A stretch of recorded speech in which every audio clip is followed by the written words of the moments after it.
Hello, in today's video I'll show you how to set up the quick reply on Realme Watch S5 and how to use it.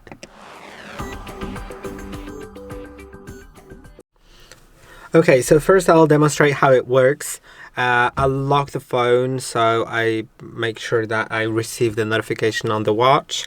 And now when someone sends me an SMS message, my watch should vibrate. Now you can see, I can see the message. I can tap on it now, and then there's quick reply. If I scroll down, I can reply, okay, not now, no problem, thanks, yes, sorry, I can't talk now.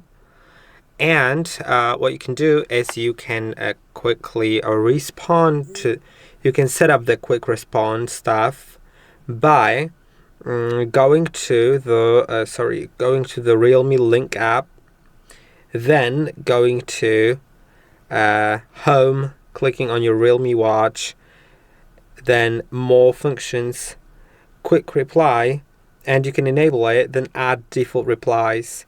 So you can add something. Yeah, I know it doesn't make sense for that response to be one of the default ones, but yeah, let's save it.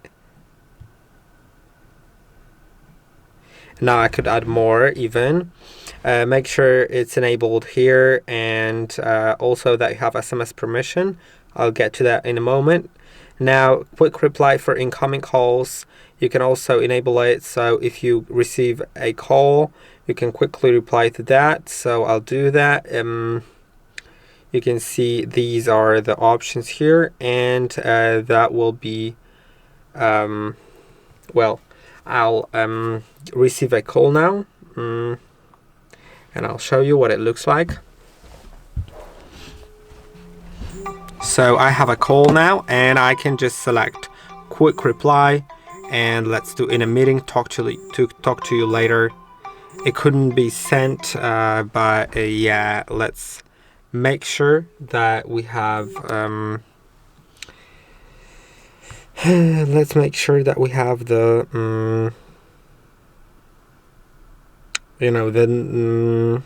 permissions. So go to settings, go to apps. On each phone it may look differently, but yeah, like you can check how to change permissions on your model. There's probably a video about that. Go to app management, then find Realme Link, and now you can go to permissions and make sure that SMS is allowed here, and that should make it all work. I hope that this video was helpful. Don't forget to like and subscribe, and I'll see you in the next one.